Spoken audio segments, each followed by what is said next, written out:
Hey guys, this is Mark Wahlberg, and I just wanted to take a second to talk to you about We Watched a Movie. They got a really good Patreon going on over there. They'll do videos for you based on any of their characters. They'll do commentaries for you. They'll do movie reviews for you. They got behind-the-scenes videos. You got 20% off of all their merch. They'll even make you your own video store card like Blockbuster back in the day. They got commentaries just sitting there waiting to be fucked by your movie ears. I'll put the link below. We gotta outrun the wind. Hello, listener. Do you like scary movies? What's your favorite scary movie? Well, Jay and Mike like scary movies too. You should go and subscribe to their podcast, We Watched a Movie. Because if you don't, I'll gut you like a... Well, I think you get the idea. Enjoy yourselves while you still can. This episode is brought to you by the Slash and Cast Podcast Network. Learn more at slashandcast.net. We are live. Yay! Hello, everybody. Happy Wednesday evening. It's hump day. So Go that out. means go and hump things. I can't say yet. I have to wait for a minute to go by. Yeah. You gotta get the 60-second mark. I was gonna go make love to something. Maybe your couch. Make tender, soft, sweet love to something. It's Wednesday, which means it's a news show, which means we got a lot of news to talk about. And then at the end of the episode, we will be reviewing Army of the Dead. Spoiler free.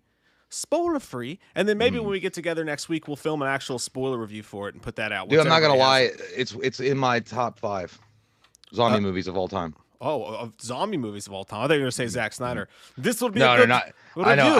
I was sitting. I was like, I know what someone's gonna say because one of the movies didn't make it, and it's an all-time classic, and they're gonna be like, do you know that was filmed in Pittsburgh, Pennsylvania for Cracker Jack money, and you're not gonna put it in your top 5? I guess you guys know what I'm talking about. And it was black and white. It was ahead of its time. Hey, we should do a top 10 zombie movies video too or something soon. Yeah, That'd be a dude. good one. That'd be fun. I only got. Well, I probably can only name like 8, like that I've ever like actually seen. I mean, not when you include like the 28 Days Laters and shit like that. Right? Yeah, that was always hard for me to even include 28 Days Later because they said the rage or the rage virus, like they all got fucking pre-workout and got mad. Oh fuck and that! started They're beating zombies. the shit out of people. But the second one, 28 weeks later, was more an actual zombie movie, and it had a sexy Jeremy Renner pre-Hawkeye. Yeah. I forgot Jeremy Renner was even in that thing. Gypsy Warrior, first super chat of the night. Thanks, buddy. Was the gist? He says, new Batman cartoon announced. I hope it's good. I know, and we're going to talk about it tonight. There's a bunch of fucking Thanks for DC spoiling news out it. there. Yeah, why'd you ruin it? You ruined the win. It's a good surprise on you. Here and the get surprise on you. Hooters. Did you see the video of Adam Sandler playing basketball, by the way, that's been going viral? No, the only thing I've seen about Adam Sandler is that that guy spends more time in the sand than David Hasselhoff. No, is that IHOP thing where he was turned away because she didn't know who he was, and him and I was like, I don't give a shit. Like that's cool. It's a feel good story of the year. That's all I've seen about Adam Sandler. That's how I felt about the video that came out about him playing basketball too. Everybody's like Adam Sandler just out here hooping, and it was like a 10-second clip, and all he did was like. He played defense for a second and then threw the ball back. And the kids you're playing with fucking sucked. The guy he passed the ball to fucking threw it up and hit the side. Didn't airball it, but hit the side of the backboard. It didn't even touch the rim. I was like, and he shot the ball like my mom. He shot the ball like this. Adam Sandler didn't, but apparently Adam Sandler's pretty good at basketball. That kid had never touched a basketball in his life.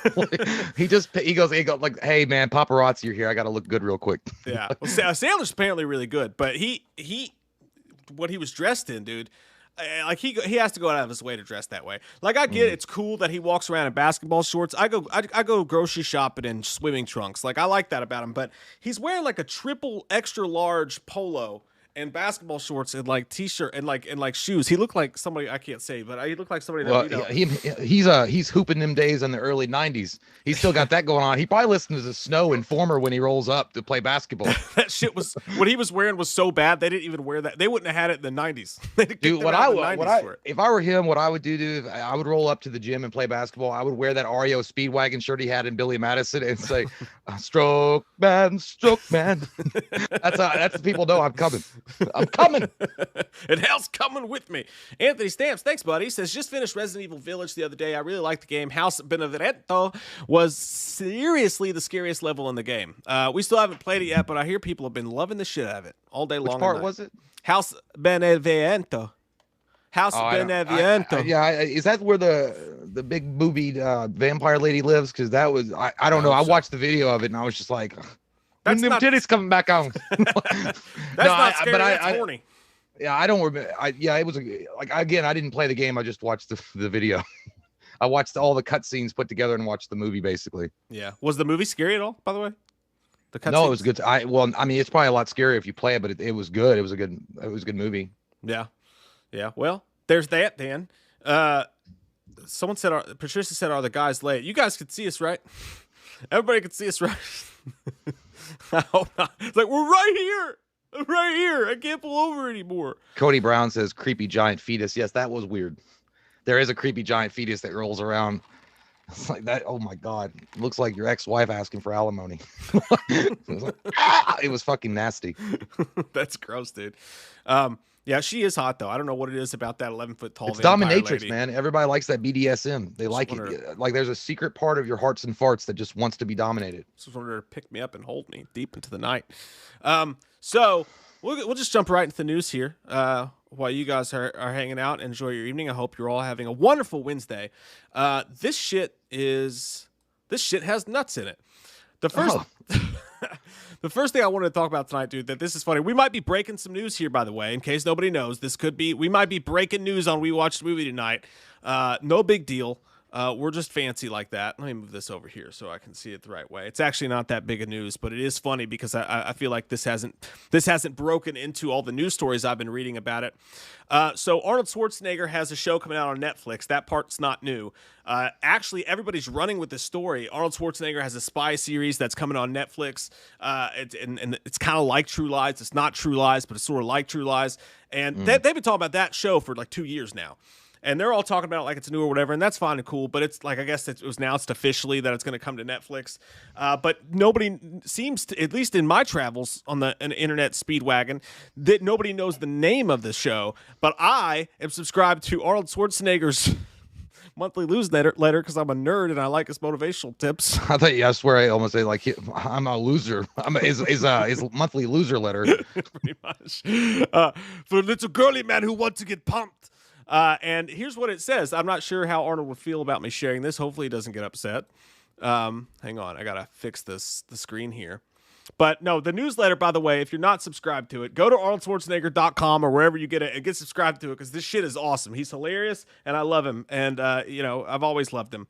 But here's where it is. It says, it's been a busy month for me between reading your emails, getting my workouts in, of course, having meetings about Triplets, the sequel to Twins, by the way. I didn't know that was that close to Formation. Did you?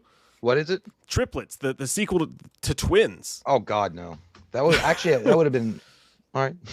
I'm actually, because it works actually because he could still be just as comedic as he was then. You know what I mean? I wouldn't mind a sequel to Twins now. Like Yeah. with him and old DeVito, that'd be all right. I like that shit. Yeah, I'd be totally into that shit, man. I like really anything Arnie comes out with though. Yeah, If he's gonna be in a new movie, I was like, I'm gonna watch it. I don't watched- care if it sucks balls. We even reviewed that Killing Gunther that he was in. He was actually fucking hilarious in that movie, by the way.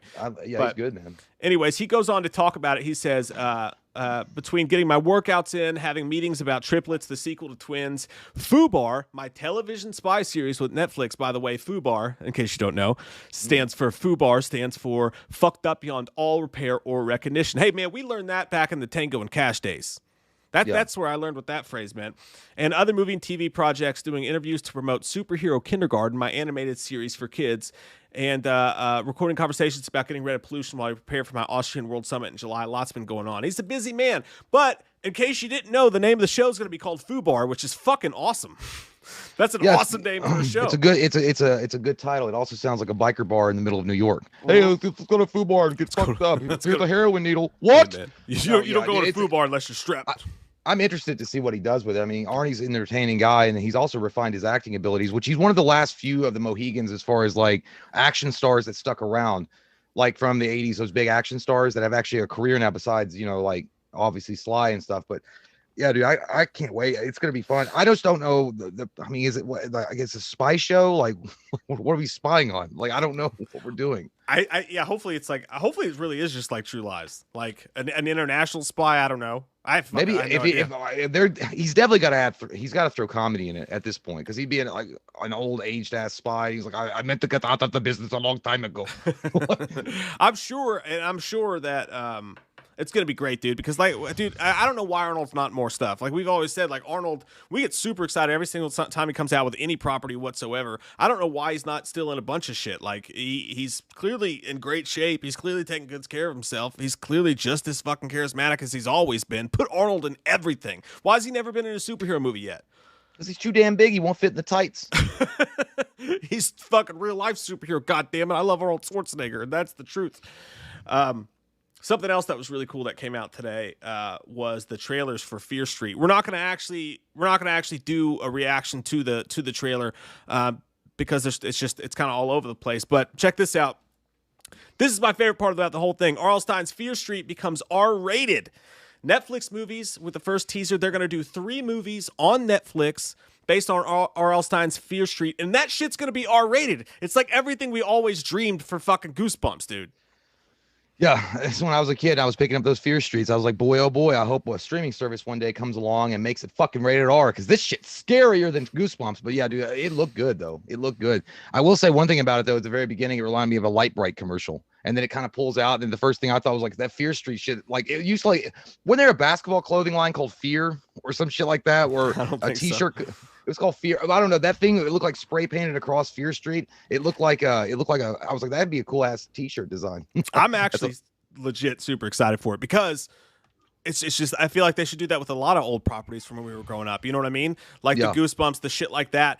I feel like now that we're grown up, the audience, for the people who read those books, want something more. And I felt like the Goosebumps movies were fine. Yeah, Jack Black in it. I took my kids to see it. I had a good time, but they weren't for me. You know what I mean? Like I didn't ever rewatch them or anything like that, or get any real entertainment value out of them except for a chuckle here and there.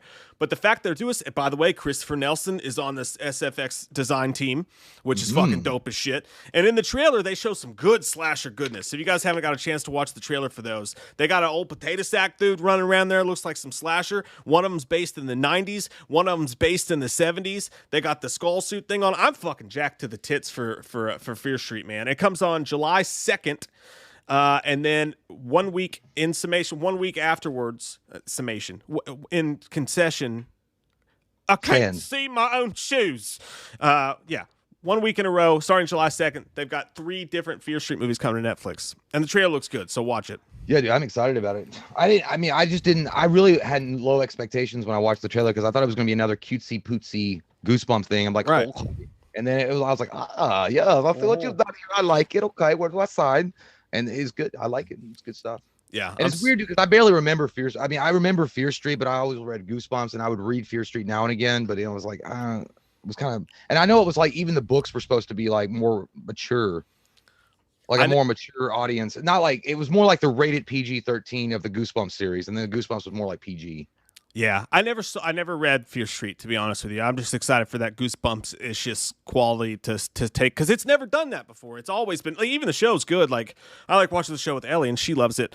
But like, they've never taken the jump into any kind of adult territory whatsoever. So it's actually really exciting. But no, I didn't even read the Goosebumps books, dude. I collected them because I like the covers.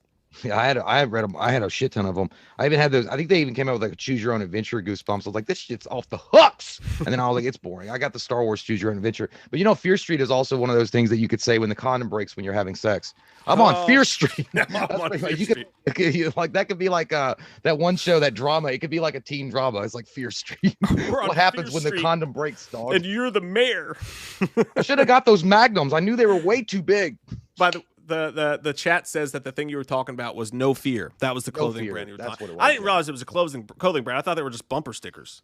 Well, I never wore them because, I mean, I always had fear, so I didn't wear them. But I mean, I was like, I thought it was false representation. But yeah, I remember those. That's the kind of thing you don't want to wear to school, because someone's going to be like, oh, you got no fear? Why don't you fight Bobby? You're like, I I'm don't not want to gonna- fight Bobby. I was like, I'm not gonna fight Bobby because one time we were in the locker room and he got a boner looking around at everybody else. So I don't know. Your gun is digging into my hip. Exactly. But no, even more excited to know that Chris is going to be doing that. And he tweeted something about it today. Hey, he's in the chat right now. He says, Hey, there watch, it is. He says, watch Fear Street because I did some cool stuff. I wasn't even licking your butt because I knew you were there. I was just licking your butt because I wanted to. Okay. Mike was caught mid-lick. Right on the Okay. anus. Oh, sorry. Hey, Chris, you should come on the show right now and talk about it. Wherever you are, just come on the show right now and talk about it. We'll do it together. And I promise we won't squeeze any spoilers out of it. He's probably like, I got fucking work, asshole. I got just real said. shit I have to do. I came on your stupid show, you dick. Love you, buddy. But more importantly, I had nachos for dinner yesterday. That's good. They were delicious from You know, the if you Mexican get two restaurant. nachos stuck together, that's one nacho. Did you know that? I did. It's good stuff. Stretchy pants. Got to have the stretchy pants. Christopher knows. He said, okay. Hey, okay. All right. Hey, hang on one sec. Hang on one sec. Give me a second. He said, okay. Okay. Give me 2 seconds, man. You can talk. You don't have to just sit and watch me not talk. I was joining you in the silence. Let's have a moment of silence together. Stupid phone, stupid dick phone. Oh, shit.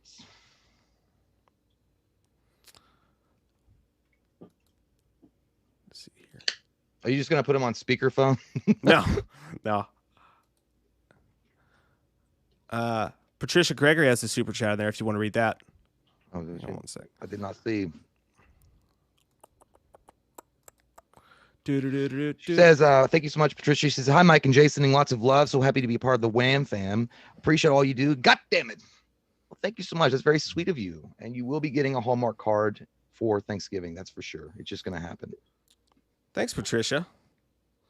We love you just as much and a little bit extra. Just that little bit extra. Hey, you know what the difference between extra and extraordinary is? Yeah, extra. Just the that, X. Just that little bit extra. Let's see. Ooh, do, farts. Yeah, I've been playing the Mass Effect Legendary Edition. I got my big fat nerd cock out and start playing that. And also been watching the Try Not to Laugh reaction videos. Those are always fun to watch. I don't know why. Not the Fine Brothers, okay? I don't want to watch that shit. I usually watch Nim Raps, or I'll even throw on some Tyrone Magnus if I'm feeling, saucy. Saucy potatoes. I like potatoes. I like pillowy mounds. Action said, "Are you okay, Joe?" Yeah, I always make the same weird face if it's a beer. It's like I always do that. It does. First drink of the day. You can always tell when Jay's taking his first drink because he always does that exact same thing. Either that or he's faking it, like our wives. That's true. Why? Oh, yeah. Wait, that's what? Something else cool that happened today, by the way. A whole bunch of Warner Brothers DC stuff just happened. They announced fucking Injustice, dude. I didn't get a chance to tell you about this. I saw that. I saw somebody tagged, or not tag me, but I saw it on Facebook.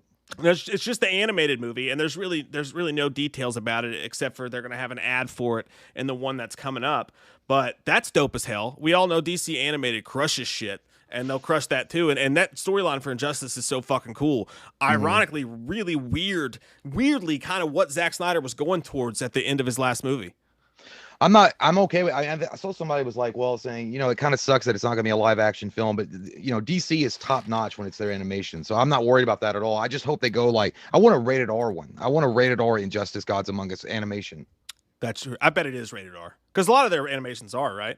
But yeah, but the weird thing is they actually stretched Injustice Gods Among Us. I know there's 2 video games, but graphic novels, I think there was they had a whole comic series on it. So I wonder if they're trying to make a movie about it or if they're going to make a series on it. Like HBO Max could make a series, like an R-rated cartoon series. I would take that over a movie actually because there's just so much to it. Big Bopper says, "I've confided to the black skies, the red glisters." I don't know What? what the fuck that means, yo, but I Jesus like it. Christ, man. It's like you walked into a commune shower and didn't wear flip-flops. Hey, guys, we got a super thank you all for showing up tonight, by the way. 200 people in here. We really appreciate you. Got a super awesome surprise for you. Popping up in this mother right now is the Academy Award-winning man himself, Christopher Nelson. Hey, Chris. What's up, dude? What's up, you guys? Not What's too going on? much, man. How's it go? Where are you at right now? You're not in the usual background. I'm on Zoom ruining your show. No. It's I'm hard to doing. ruin this show, buddy. So you on set somewhere right now? You filming Halloween Ends? It's okay. You don't have to tell us. We just finished Halloween Ends. It's amazing. It comes out tomorrow. No, Fuck yeah. Yes. Breaking news. breaking news. We got this covered. Get on it right now. No, like I said, I'm ruining your show. I love how you guys are doing in the middle of your show, and I'll just pop on, just see what you guys talk about, and then I'll leave, of course. But and then I'll type something and go, "Hey guys, what's up?" And then it ruins your entire show. It ruins your flow. Just like I did today. You guys had a plan. Mm-hmm. You had an agenda. You got a list of Yeah. shit you're talking about. You're going to make everybody happy. And then I come along and wipe the table clean. Fuck it all up. I'm gonna Yeah, but start that calling list usually goes out the window in about 10 minutes anyway, because we'll get into it and be like, oh shit, let's go ahead and talk about something else. Like, what'd you have for dinner last night? Oh, I had pizza rolls. It just goes out the window. Yeah, that's usually when I sign off. I'm like, oh, pizza. Sorry, no, it makes you thanks. hungry. I just got back from set. I've been working my ass off. I did a long day, and we're shooting something down here in Atlanta. And I'm here to say hi to you guys and to promote Fear Street. Fuck You guys yeah, got man. Fear Street. The trailer came out today. It looks pretty good, right? Oh man, it looked pretty. Yeah, it really did. I was telling earlier, I was like, I had low expectations going in when I heard the trailer because I thought it was gonna be like, you know, Thanks, yeah, man, like, for your yeah. confidence. well, I'm sorry, no, it's like a Goosebumps thing. I just thought it was gonna be like a Jack Black. We talked about that, like kind of like an easy kind of going, you know, take Yeah. your kids and have a good time and eat a bucket of popcorn. But I saw it, dude. And I'm like, wow, it looked fucking really good. Like, it looks solid, and and I really like what they're doing with the approach of 3 different shows, doing it that way. Yeah, it's a fun thing. I haven't seen it. I wish I had, but I hadn't seen it. The director's fantastic, and it is like what you guys were talking about just earlier. It's Goosebumps, but elevated into a rated R Mhm. world.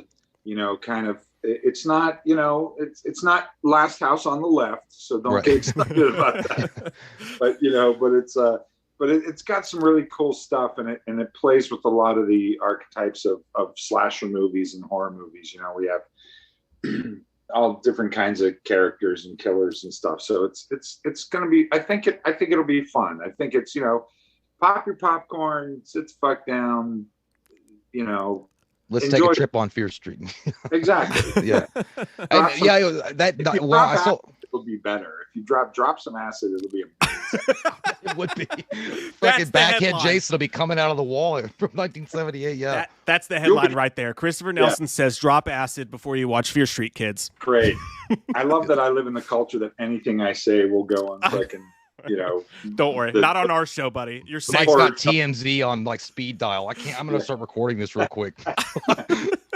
Yeah, that was one of the things I noticed, that the when it took place, you know, the 1978 year, like man, that was like, to see backhead Jason. I know it's not Jason, but it looked cool as hell. Like, I was like, holy shit, that's great. Did you have anything Yeah. to do with that one, or? Yeah. We did all 3 and we shot them back to back. There's, you know, familiar-esque type things that, you know, it'll make you happy if you're into all that kind of stuff. That the time periods of where horror movies were at in those time periods, you'll dig it. So it's just fun. It's a fun movie. It's cool. So, you know, you'll dig it. Was it funner going back to the 90s or back? Because I saw that was one of the things that excited me about it. Not only the R rating, which I'm hooked immediately. If you're talking about Goosebumps and R-rated stuff, or Fear Street, you know, same thing. But was it when I saw that it was going to go to the 90s and then the 70s? I was like, oh, you guys are really scratching my ass with this one. Was it funner going back to the 90s or the 70s? Because you've probably gone back to the 70s before, right? 70s for me, because I'm older than all you guys. So Not that the 70s are that's the golden age for me, is the 70s. So that was actually one of the reasons why I took the movie. Besides being friends with the director is fantastic. She's super cool. I did her first movie called Honeymoon, and which was a kind of a very indie, low budget movie that I thought turned out real well. It's a cool movie if you haven't seen it. I haven't. I'll check it out though. It's cool. It's her first movie, and it's interesting movie. You should check it out.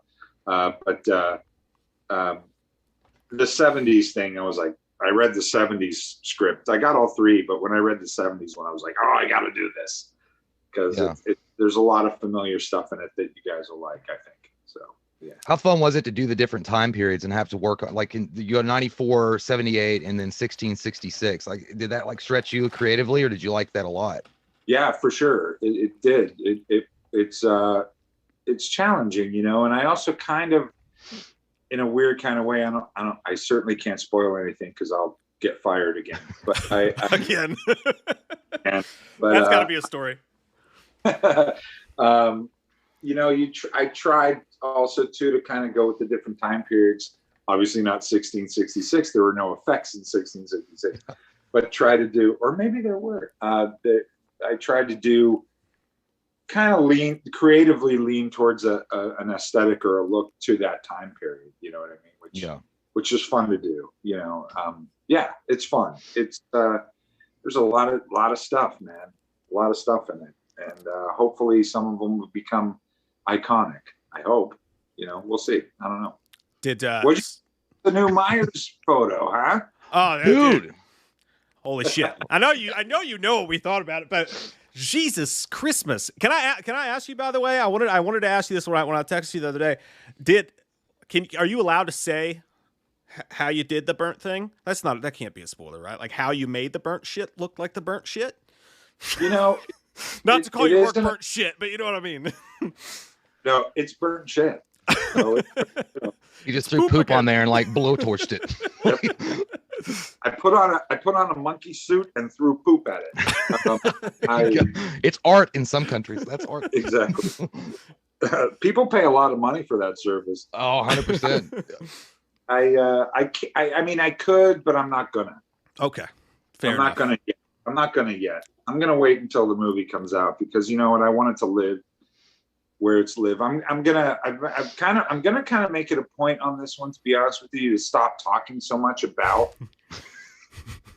how shit's done and the behind the scenes thing of it. Because I want it to live in the movie. Okay, see you guys. That's where you cut me. Fuck Chris Nelson.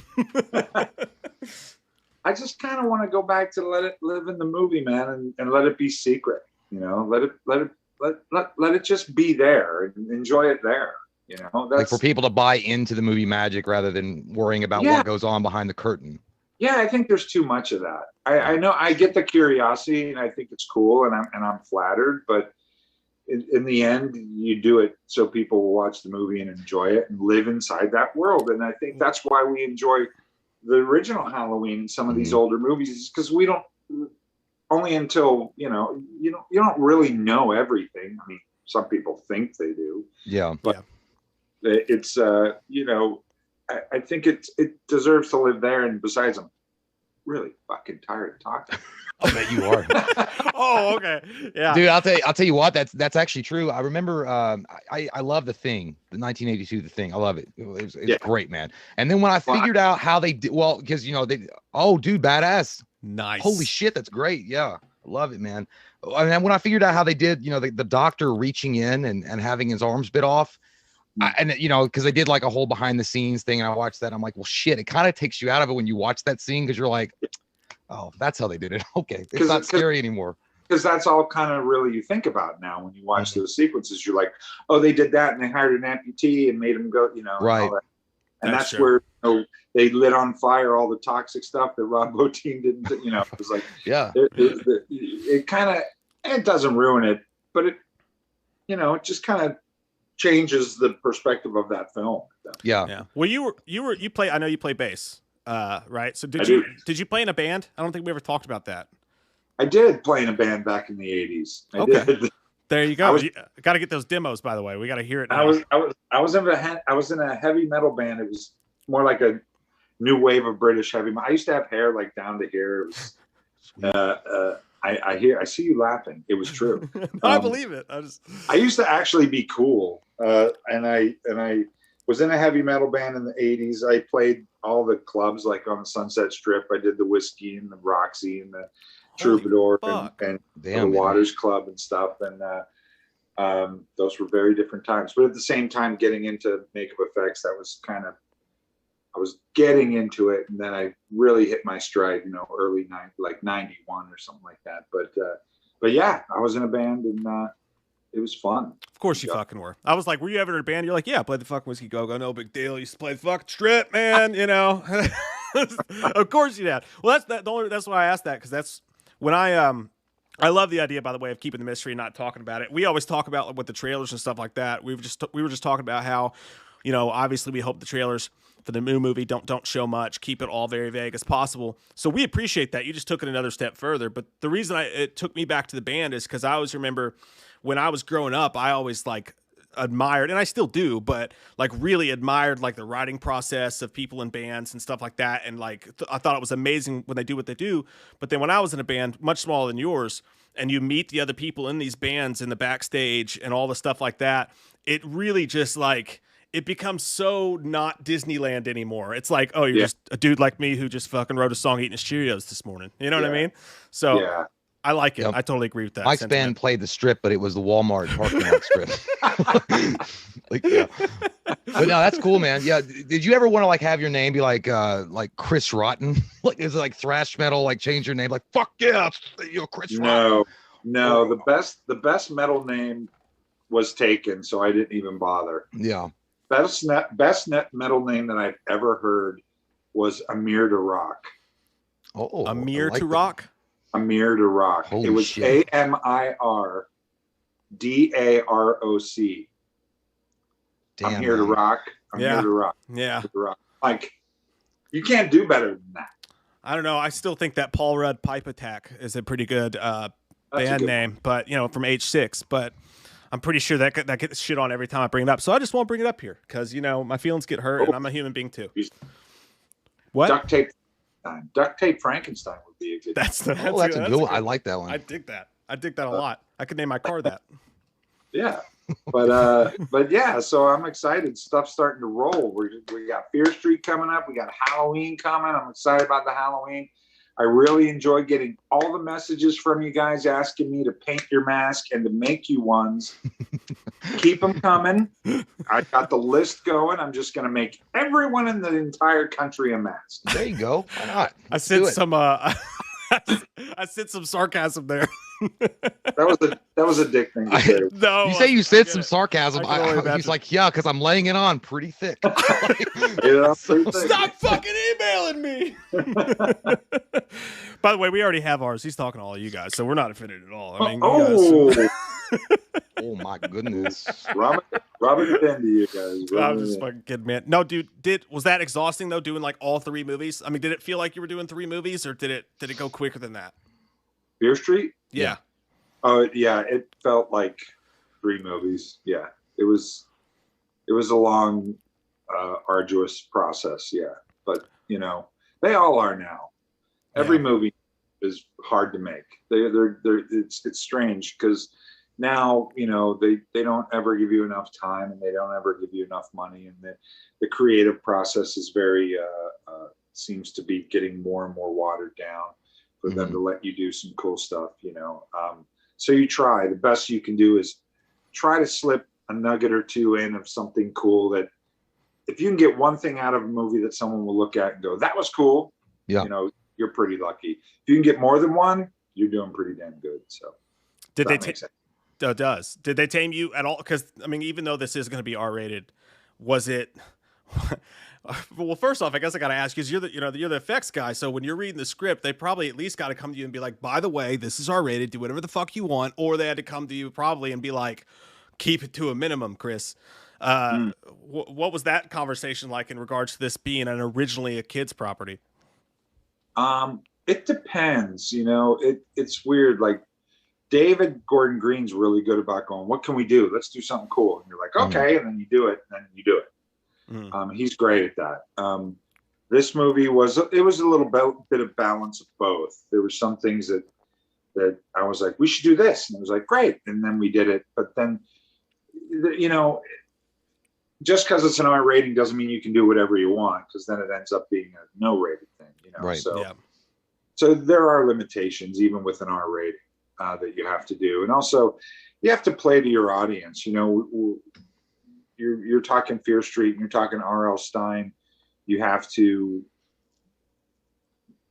There's a lot that goes into the decisions that are made. Again, it's like going back to, not to talk about Halloween again, but at dinner, is that people always have these things about, you know, oh, the mask wouldn't really do that, or the mask wouldn't really age that way, or it wouldn't burn that, or whatever. Everyone's got an issue, and that's fine and well, but there are reasons why we make the decisions we make, is because you have to weigh the balance of what people want to see, what happens in the context of the story, what's going to work visually, what's going to, you know, you can't, you got to kind of work within a lot of parameters. And, Right.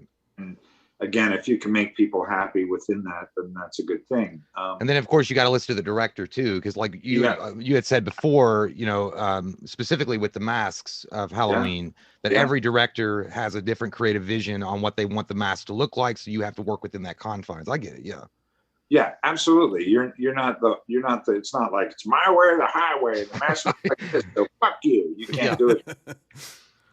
You know, everyone's work. And David has a very clear vision, and so does Blumhouse, and so does Miramax, and so does Universal. Everyone's got a very clear vision. It's a very you know, cooperative kind of collaboration type of vibe, that you all come to a decision that we feel is best for yourself creatively and for the fans. So again, if you can hit the mark doing that, then you're ahead of the game. I'm excited for people to see it. I think the mask in this is personally better than the last one. I'm super stoked about it. I love the battle damage on it, man. It looks so fucking good. Yeah. It's a new, well, I can't say that either. Damn it. Damn you live people. Are you people alive and watching TV?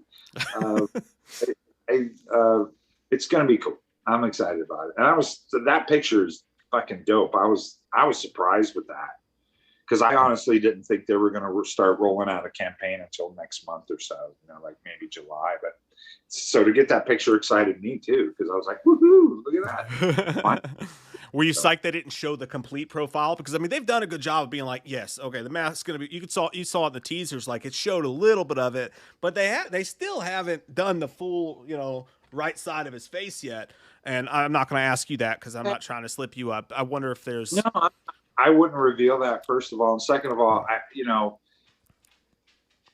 it's kind of like going, I took my shirt off, but wait till I take my pants off. And then you take the pants off and you're like, it's no big deal, and you're disappointed. So everyone take it easy. Don't act like you're not impressed. Exactly. So that is a sentiment I can get behind. I've been there, and I know exactly what you mean. I got that reference. You know? Right?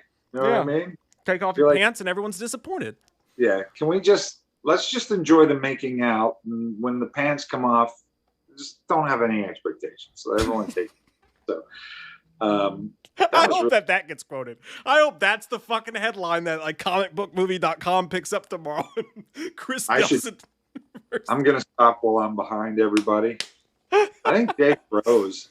I think he froze, or he's checking his phone for a really long time. He's thinking about what you said about, you know, taking your pants off, and he went so deep into retrospective we lost him. I think we lost him. Come back to me.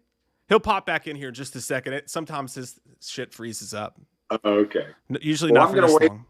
I'm going to wait for him to come back before I go away. I think he's playing a prank, and he's holding that freeze frame. Oh, no. No. He just called your bluff, buddy. Did he leave? Oh, I thought you were frozen for a second. I was like, God damn it. Is it my internet? No, it probably kicked him out. So he'll probably have to jump back in.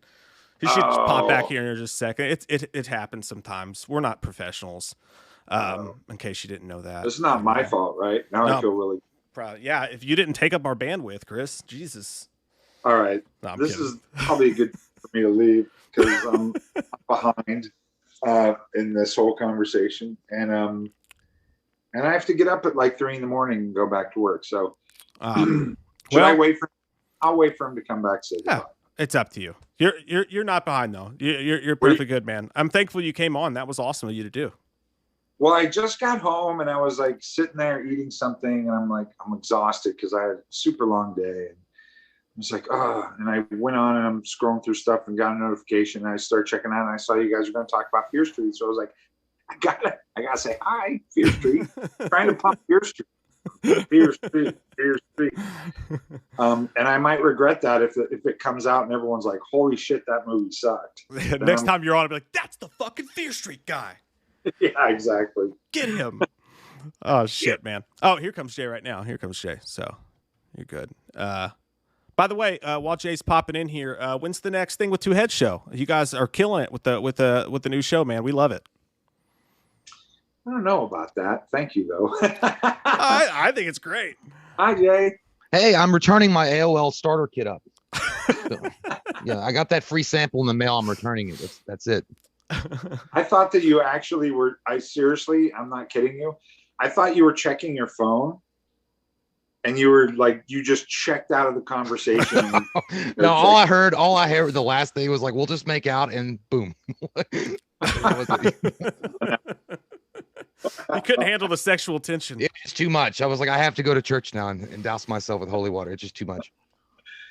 All right, I'm gonna go. I'll stop bothering you. Get on with your show. I'm sorry to interrupt, but thank you. Man, we loved having you on. Dude, thanks for coming, man. That was cool shit of you. You never know what's gonna happen on this shitty YouTube channel, guys. You gotta stay tuned. You don't know. Chris Nelson could show up. One of us could die. Anything could happen. A crack whore could come out of the closet and be like, "Where's my money?" I mean, just crazy shit. Jerry Springer. Oh man. All right, guys, well, have fun. Enjoy the rest of the show. Thanks everybody for letting me bother you. Thanks for letting me bother you. Watch Fear Street in July, and I hope some of you go see Halloween in August or October. All right, maybe a couple of them. See you, Chris. Love you, man. Thanks. Bye. That was fucking cool. You never know.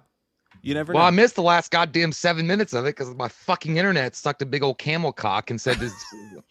That sucks butt. That's when that happens. That's okay. I think I just confused Chris while you were gone, so it was fine. I don't think you missed much. It's really nice to have him on though, because like we're familiar with him, and we consider him kind of a friend, so it's a lot easier to talk to him versus like somebody you don't know, and then you have to be like, not like we're not trying to be all professional, but it's a lot harder when you don't know someone to be like, hey, have you ever like caught a fart and thrown it in somebody's face before, like just to get back at them? And they're like, what's that?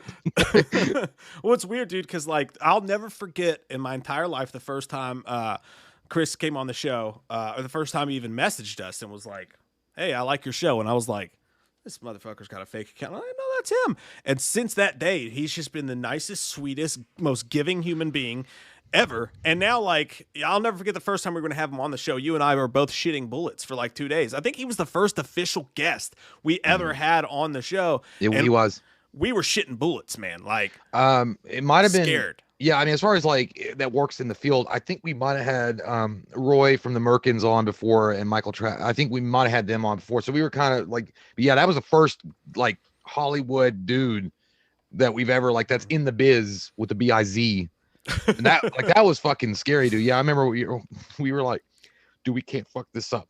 Okay, we're gonna get together, we're gonna do our homework, and we're gonna talk to each other, and we're gonna get the questions out right and correct. Bring your A game or don't come. Like, and then he turned out to be like such a nice guy. Like he literally, and I don't mean this insulting, he literally reminds me of like in high school if you took work like what was it, wood shop. And he would be the coolest woodshop teacher of all time because he's creative with his hands. Yeah. He knows how to make some badass shit. And you're like, dude, I don't know what to do. God didn't grant me carpenter hands. He's like, don't worry, son. I'm going to get you through this. Follow me. Let your creation take the guide. Or something like, I don't know. He's cool as fuck though. And he's like that kind of teacher that'd be like, this fucking rocks. You're like, you said fuck. You said fuck. We're friends for life. That Leonardo DiCaprio meme. You said fuck. Yeah, I love it. Yeah, he's a great guy. What a nice guy. But yeah, no, it's nice to get to the point where he can just pop in when he wants to, and I'm always okay with that, dude. That's cool as shit. And he's also, if you guys check it out, we'll plug him for it as well. He's got his own YouTube channel. Yeah. Check him out too. Yeah, the thing with two heads, it's you know, it's pretty fucking awesome, man. They have awesome guests on there. Have Matthew Lillard, have all sorts of people. I was trying to goad him into promoting it a little bit, but I think he's too much of a nice guy to even try to do that. But yeah, dude, that was cool shit. Fucking Yeah, man. hey, that was a great start to the show. That was Well, more maybe Andy interesting than Matichak will pop up and we can ask her about some things too. who knows what will happen next? Back at Terra says, Jay's looking dapper as always during these live streams recently. A polo shirt is a great look and wondering if he's wearing pants. Woo-wee. Mike looks okay. Great stream, guys. Thanks. I don't know what you mean by recently. I guess it's been looking like, a dog shit lately. But no, yeah, and there is, I am wearing pants, except they're see-through. So I guess I'm not. No, I wear pants. I'm not Sean Davis. We've explained this before. I believe in the pants, and I like the pants. It keeps your wiener nice and warm. I'm wearing basketball shorts, and my drawstring is untied. Yeah, you're right next to that air conditioning vent. So you got that cool like bowl. You know, in bowling when you have your that air. It's that, going right you up have to to my cool off your nutsack, air, your hands because they're sweaty. Yeah, it's weird when only your nuts get cold. What can you do about that? Someone should make a nut warmer. Tomo Gatu says, plot twist, Mike isn't wearing pants. Talk about a screaming the ending. Hey, we just talked about that. You want me to stand up? You ready to be disappointed? Big Eggshin is on it. He's like, when pee-pee break? Coming up real soon. I like that Eggshin's more worried about our bladders than we are. Eggshin knows. Big Bad Jan. Big Bad, I like that name. All right, lads, just wanted to say thanks for all the good times in these past few years. Me and my cousin Darren love the videos. Keep up the good work. Much love from Scotland. P.S. Big up, Mr. Nelson. Indeed. Hey, fuck yeah. Mr. Cheers. Cheers to Chris, man. That was awesome. And cheers to you, Big Bad Jan. Thank you so much for the kind words, man. Really appreciate it. All the way from Scotland. That's so weird, man. Like, it's so weird to think about that. Like, to me, like on the other side of the river or the pond or whatever they want to say in Scotland and England, all that stuff. Like, I'm used to this area, like in Kentucky. So when they say, hey, I'm giving you, a hello from Scotland, it's like, you're from fucking Mars, man. Like, it's like contacting an ancient civilization. Like, it just feels so far away. Oh, speaking of which, by the way, severe side course here. Maybe we'll make a date where like we talk about this shit and go in depth, but I've been cruising Reddit's alien forums, just reading all about aliens from the people who have been abducted, all that stuff like that. There is one guy, I just want to throw out this date for everybody. You heard it here first. There is a guy who says that he gets taken up to the aliens every couple of weeks and that they speak to him telepathically, and they're not mean. They're not very nice. They don't ask you for you to ask questions. Did you invite him on the show? I did not, but I will if you want me to. No, dude, because it's gonna be it's gonna be like those like that moment in Peter Venkman in Ghostbusters 2. You know what I'm talking about? Yeah, I know exactly. Like it goes next week. Hairless cats. Weird. I don't want that. I don't know how to approach that. Subscribers have been going down. I think that might be the way to get them back up. He's like, I believe that the end of the world will come on New Year's Eve this year. He's like, yes. He goes, well, shouldn't you wait for your book to come out? I mean, and maybe there's a TV show. Like, I don't want to do that. That would be exactly like that. But no, he says that, these aliens have been around for thousands of years. Some of them are here. They pick him up like a fucking Uber every couple weeks. And what they told him was that basically they are going to make contact on July the 8th or the 18th. It's very hard to hear them sometimes. They speak in mms, but they can using telepathy, they can speak to him. And he says that the aliens are going to make contact on July the 8th or possibly the 18th. So everybody just be on the lookout for that. We just want you to prepare. He says they don't need anything that we have, so that they might not be taking over the world. It could be a friendly thing. But we'll see. I have a hard time believing that this motherfucker like just gets picked up on the norm and goes to like, I don't know, Applebee's with a couple of aliens to hang out over the weekend and be like, so anyway, I was telling my, mothership, I've got to get a promotion. He's like, I understand. When are you guys coming to make contact with the humans? That's going to be on July 8th. Because there's been a lot of things going on. I've been really busy, but yeah, I was supposed to do that and I got drunk. He says, by the way, that they don't appear interested in mating with us. So we don't have to worry about the aliens fucking us. But then at the same time, if the aliens are hot, that's a disappointing statement. They're not going to want to fuck us. Well, that just crashes all my desires and fucking wants and ever, because I always wanted to make it with a big gray-haired, big-eyed thing. I mean, why? Yeah. It's an obsession of mine recently, dude. Just reading those forums. I mean, there's one guy. I Who thought says, your obsession was like, I just want a fucking alien, Well, yeah. like one of those like Well, grays. The yeah, grays. I want to have sex with it. That's always been there. I call them keepers. You know, that's always just something I've always wanted to do. Fuck one of those little aliens. David Nangle III says, "Hey everyone, hope all is well. Question for all: how long should the Halloween Kills trailer be? Because the 2018 trailer showed too much, to be honest. Plus the teaser, we are in the camp that it did show too much, and I don't think it was the length. I think it was the choice of the things to show." Well, I think Chris would say the same thing. I think that you know, you got to be careful with how much you want to show. I mean, a lot of people worked on this to bring the best product that they could to fans. So I mean, if they reveal way too much, then it kind of, I'm not saying it would put their work to shit, but I mean, it kind of like people aren't going to be surprised when they go to the theater if they get the, you know, this big, like literally if they show in the trailer like a major kill scene, like they did in Halloween 2018. It's like, fuck, dude, why'd you do that for? Because that was like something that they worked really hard on. I think less is more, Chip. And I honestly, and I'm gonna be the first one to say, I really do. I honestly think they shouldn't even do another trailer. I'd be fine if they didn't. I mean, they've already given you the mask. You got a really cool teaser. If they want to, okay, you know what? I'll say if they want to give one more teaser, if they wanted like a 15-second TV spot, like or something, like I don't know, but like a full-blown 3-minute trailer, fuck that. I'd be like, nah, man. Yeah, I'm good with I'd the be like, nah. I'm actually with him. I mean, I know I asked him about it, but when he said he's not going to talk about even how they made it because he wants to keep it secretive, he wants to keep it movie magic. I totally support that. Actually, I agree with that. I think that I know everybody's like hungry for information, like every single day. Give me more, give me more, give me more.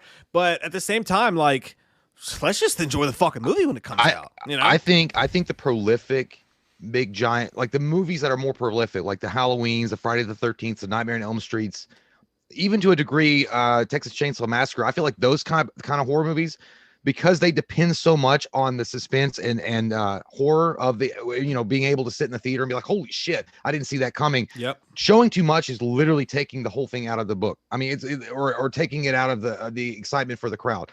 And I think everybody agrees. I think most fans would agree with that. But I mean, of course we're wrong because it's going to come out in July, according to sources.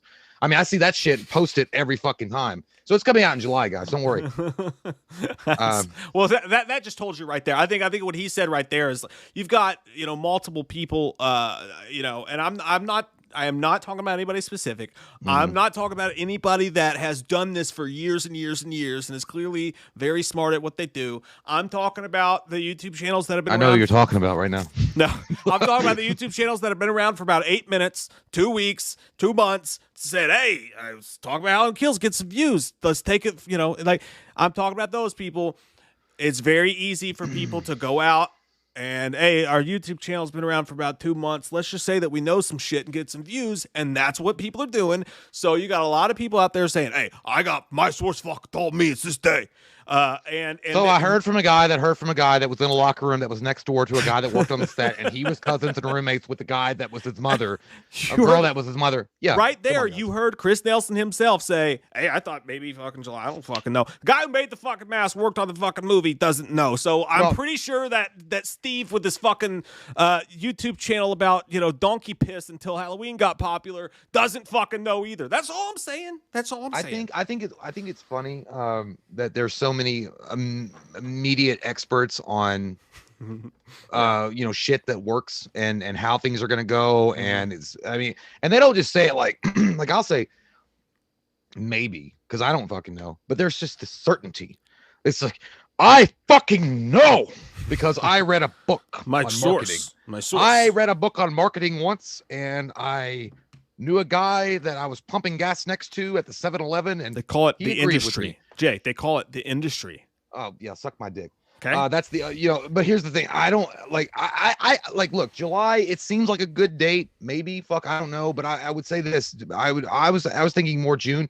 I don't think they should release any of it. I'm just saying, as a company, yes, as a company, they probably will release another trailer around June or July because they're going to try to hype it up as much as they can. And they're a company that wants to make money, and that's what they're going to do. And they're not doing it for the hardcore Halloween fans. They're doing it for the vanilla fans. But I'm not going to go on and talk about, like, I know for fucking certain, because I one time read a book called How to Market Your Horror Film. I'm not gonna do that. Joshua Parker, by the way, Chris, if you're still watching, he just to let you know, Chris, Joshua Parker says that he would go gay for you. So I just want you to take that to bed with you tonight. He's probably thinking about it. I mean, he was a hard, he was a thrash rocker. So, I'm sure Chris he's fine. He's going to play you, he's going to play you. Here I come. I know it's Here I Am, but it's Hurricane. Anthony Stamp says, hey guys, just wanted to say I won't make it to the Friday stream since I'll be attending brother and cousin's graduation. Hey, congrats to your brother and your cousin on the graduation. Weren't you in the last stream that said that? Also, you fucking liar. No, also, I think he was. Yeah. Have you guys seen the trailer for Resident Evil Infinite Darkness? I have not. I did see it, and I just can't get into the anime CGI full-on things. I have to watch it. I haven't. But for people who enjoy that, I hope they're really excited. It's not my cup of tea. I need the real shit. You know what I mean? Well, JT Custom says, "Hey Jay, will you and Mike do any script reviews?" Yeah, when we get a new one. When we get a couple of, I don't even know. There's a bunch we could do. We do need. We should do that soon. Thanks, JT. Mm-hmm. We'll do that soon. Jepsy Warrior says the new Superman cartoon doesn't really look good. Yeah, who'd they say was going to be in it? I think Jack Doyle. Superman cartoon. Jack. I didn't even know that. Doyle, the dude from Scream and the Boys, is going to be voicing someone in that. Oh God, not that dude. Doesn't make sense. But hey, I can't picture his voice from his face. So no, is he the main guy? Is he like the little skinny turd? I don't know. Sean Erdondo says, number 1, Supglow6. Numbers 2, Sean Tubby123. Number 3, miss y'all, been busy with school and sports. Well, fucking quit them and watch our show, dick. God, school is for losers and sports are for people that wish they could do them, and that's why they watch them. Yeah, just come. Why don't you watch 2 fat losers do a YouTube show? Obviously, that's way better for your mental health. Become a PE teacher, and then you can watch all our shows. You get off at 3. Stop. Those that can't teach PE. Exactly. That's exactly what that fucking thought came from. Was School of Rock. Number 4, Mike. So glad you're watching Entourage. Ari Gold is the man. Love y'all. Lloyd. Fucking every time, I'm telling you, every single time we get done with these streams, I go and watch with the wife like 4 episodes. I have never seen 1 episode of Entourage. Oh, dude, it's so. No, I know, but I get you telling me Entourage. I get Cody telling me another fucking show every 5 minutes. But this one's fun. It's not like super serious. It's a good time. It's a fucking comedy. And by the way, it was a complex. It was before all the cancel culture shit, so it's like really fun and vibrant. And they say whatever the fuck they want to say, and it's really funny. Jeremy Piven, right? Yes. Dude, you know what? I like that dude a lot, and actually, he got canceled because of his character. I know, and I love that dude because he gave a big middle finger and said, "Fuck you, I'll go home." And he's like, "I got enough money to work with, so I don't care." But yeah, dude, I know that Jeremy Piven, like he had some interview recently about we had some interview recently about the cancel culture coming after him, and he was not apologetic about it. He didn't give a shit. And I was like, man, you keep on marching. But yeah, dude, I would I don't know. I might watch it. I don't know. Right now I don't have a new show to watch, so maybe. Do it tonight, Jay. I want to fucking talk to you about it. No, I gotta play Mass Effect. I gotta play Mass Effect. Mike Baglione says, hey guys, I saw Those Who Wish Me Dead without seeing the trailer, and it was such a good experience. Definitely want to avoid the trailer for kills. I did not see the trailer for Those Who Wish Me Dead either. I've been wanting to watch that movie, even though I saw FlickPick said that it was basically Angelina Jolie looking like bologna on skeleton. Looking like a skeleton made of bologna. Skeleton bologna. That's like some cheap ass meat that you bought at Kroger. Glogan's Curse says 2 fat losers watched a movie doesn't have the same ring to it. Well, in today's society, it actually would be like you're brave. It's too long for SEO. Yeah, it was like you're brave, but then again, we might get canceled because you're making fun of fat people. Like what? Dirk Jason Hall says horror movie trivia. What child actor didn't know he was acting for a horror movie? That sounds. Was it Heather O'Rourke? Poltergeist? That's a good guess, Jay. I'm gonna go with the kid from The Sixth Sense. Haley Joel Osment. That motherfucker looked like he was always aware of things, though. I think he was way beyond wise. Probably. For his years. When we come back, the answer. We're gonna go pee, guys. Be right back. I don't know. It's like peach mango or some shit like that. Like the smell good candles. And I walked into the room and it smells like a really bad poop that someone had in the restroom, and then they try to use Glade on top of it, and maybe some hairspray because they ran out of Glade. You know what I'm talking about? Yeah. Like you can always tell, like when someone takes a big shit and they try to cover it up with a good smell. Who took the shit, dude? Nobody took a dump. Oh. Well, maybe Buster farted and shit in here. I don't know, dude, but because there was nobody in here except him. Oh, okay. But I'm just saying, like, because I walked straight in and I'm like, God, what the fuck is that? Because it smelled like somebody took a dump and tried to hide it and mask the smell. And I was like, oh, it's the candle. I hate it when you buy candles and they smell good in the store and then you light them Yeah, up and they smell it like smelled, farts. dude, yeah, it smelled amazing, dude. It made me want to go like have a cocktail with Tom Cruise, like when I smelled it. And then when it's lit though, it's different. That's the truth, dude. Either that or like they have no smell to them at all when they're lit, which really sucks too. Yeah, that's the worst. And because you pay like that shit costs like $3. Jason Owen says Loomis, the IRS said you can't claim Michael as a dependent since he's been declared dead since 81. I declare him as dead. Does that work for you, Mr. IRS? Intel real small wiener. I know that's an extra letter on the name of IRS, but you can fuck yourself. I'm not gonna claim him anyway. I hope his mother wouldn't claim him. His own sister doesn't claim him. Nobody claims him, and I hope the Reaper does though. The Reaper claims him. Fuck you. Hey, there's one thing about the IRS. You can count on them fucking you.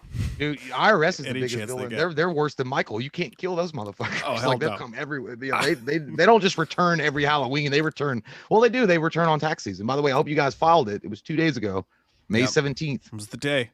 You fucked if you didn't. Dirk Jason Hall says Danny Lloyd from The Shining was led to believe he was acting for a family drama and still didn't know that he watched till he watched the film as a teenager. There you go. At least they didn't fuck him up.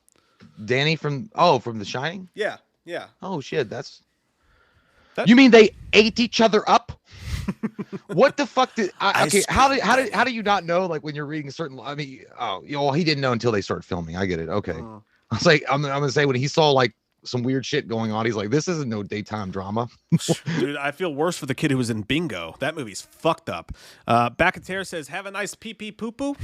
Glad you are back. My thoughts were getting the best of me talking to them. No, I won't change to another video. Yeah. Oh, thanks, man. Don't change to another video. Don't do it. Don't do it. You stay here.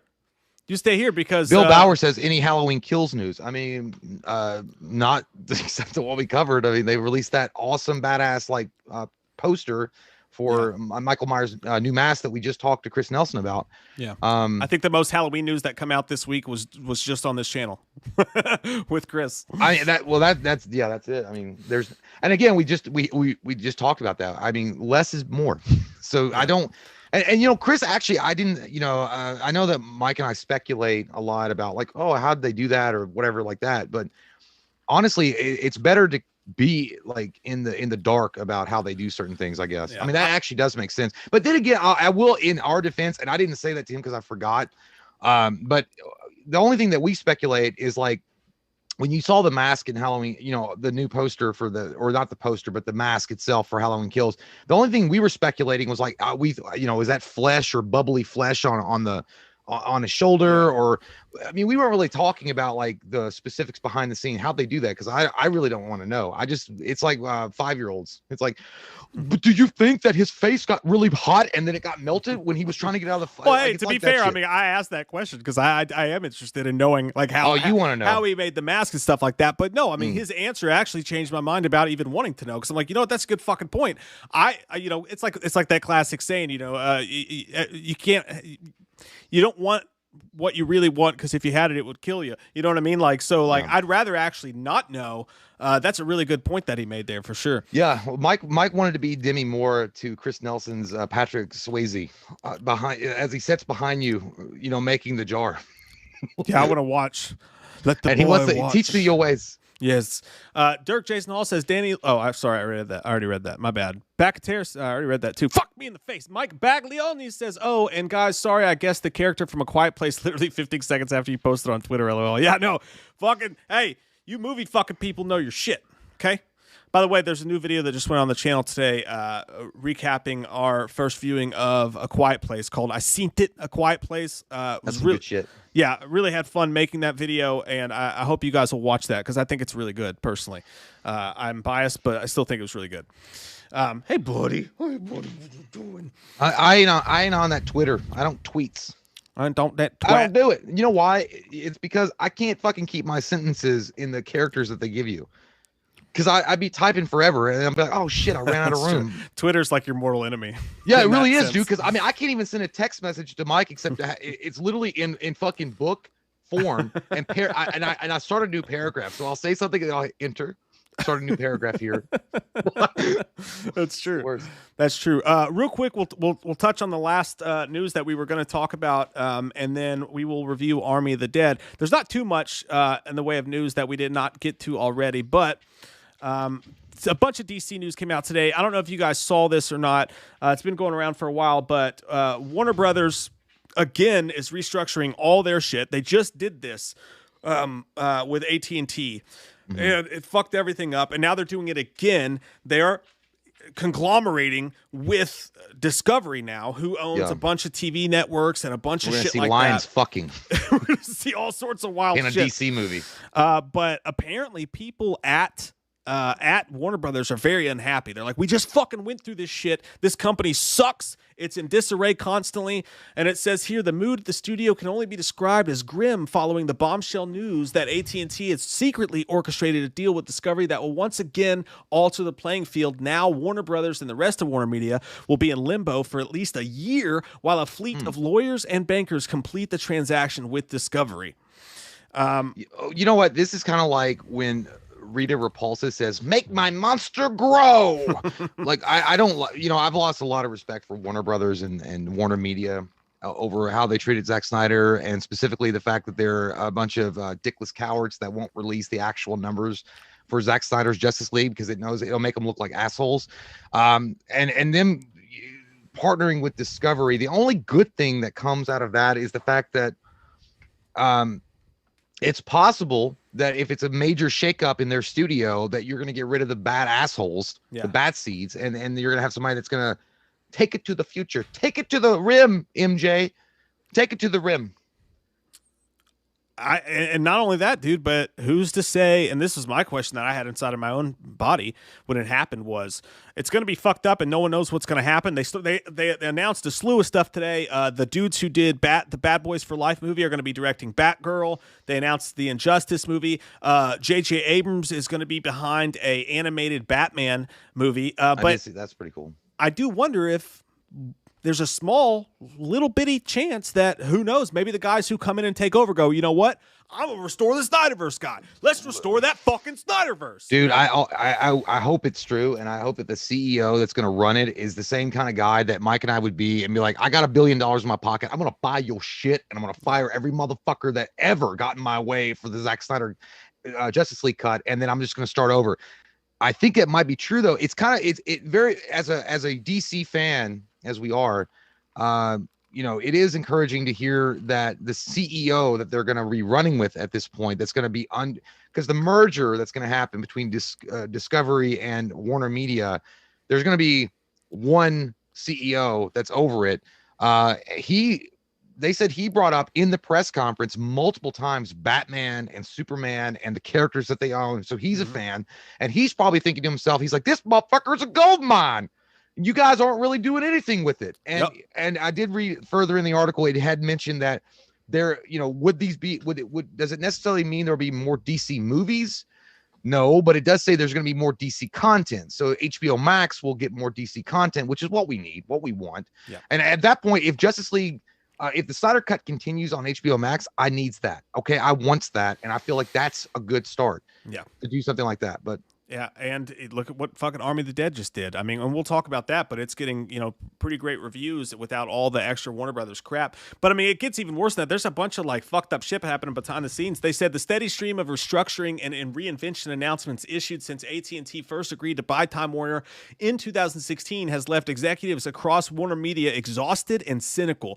Department heads responded to the first whispers of the Discovery deal on Sunday with groans at the idea of having to yet again attempt to reassure their teams that the future is still promising. One source described the prospect of hearing yet another new group of leaders outline their vision as nausea-inducing. That sentiment represents an enormous leadership challenge for Discovery CEO David Zaslav when he ultimately takes over the combined company. So people working at Warner Brothers are tired of Warner Brothers fucking shit, basically. Yeah, but the people working at Warner Brothers haven't really done a goddamn thing except like, I'm talking about the lower totem people. Oh yeah, the lower tier people. As far as those guys, yeah. I mean, I don't want anybody to lose their jobs, but I do think that the upper tier people that have been running Warner Brothers for a while, they need to fucking be goons. Okay, you need to be the unemployment line.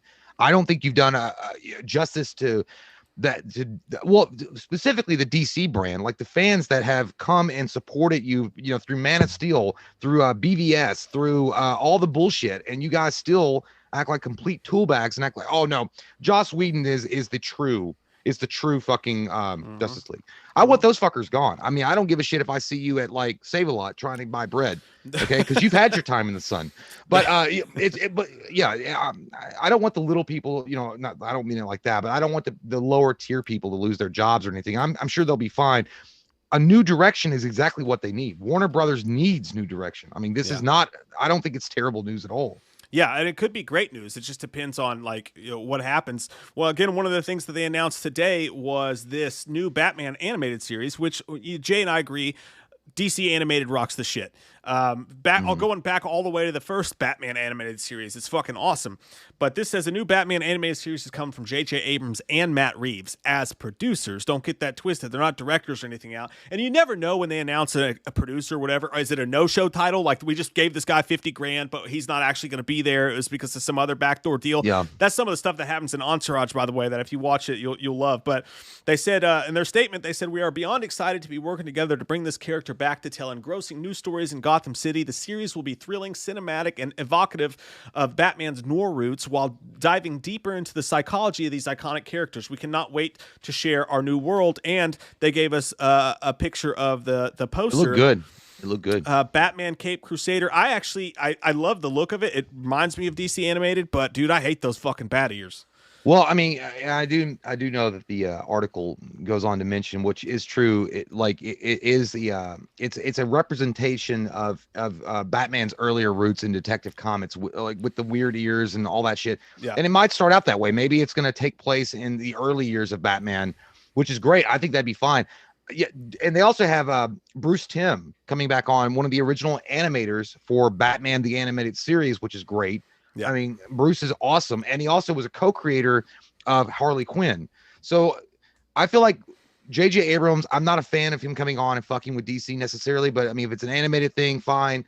Matt Reeves is fine in my book. Bruce Timm, though, being a part of the project, I'm 100% okay with it. And I kind of wonder if they're going to cast, I haven't heard anything about it, but Kevin Conroy to come back and do the voice of Batman, because then it really solidifies the goodness. But if they don't, that's fine. I mean, there's other people that could take that role on, but Kevin Conroy is so synonymous with Batman, the animated series. But it's been a while, man. It's been a long fucking trek since we've had a good animated Batman movie or Batman show. Yeah. Any kind of superhero show. And that original one, like you said, rocked the shit. I mean, that was fucking awesome. If they go back to those roots, I'm totally down with it. And I know that harkens back to the original Batman stuff, but I do hate those bat ears. That's my only thing. I'm like, it'll take me a while to get used to them, but that's cool. They're a little limp. He needs to buy Extends. You need to starch that bitch. That's the unhappy Batman, because there's so much crime in Gotham. His ears go. Sad Batman. If you want justice, do not Sad lie. Fleck. It'll just be Sad Fleck's face. And then also, I lost it here. I must have fucking deleted it. I didn't mean to. They did have a show of Riddler. We saw some concept art for Riddler. I'm going to pull that up here real quick, and then I'll show that to you guys. The fuck is it, man? Oh, here it is. Okay. Right here, you can see here, this is the Zodiac Killer is clearly a huge inspiration for the design of the Riddler, they say. I think that's a bit of a stretch. Looks more like the Gimp from Pulp Fiction to me, but you can see there, I don't know if that'll get bigger. Yeah, you can see that's some of the concept art. I like it because it's fucked up. I saw someone say it looked like Cobra Commander. I'm like, yeah, it kind of does. It kind of do though. This is the real Snake Eyes trailer. I don't mind it. He's hiding his intelligence. If they're gonna go with that design, it looks freaky. I was actually more reminded of that movie, The Collector.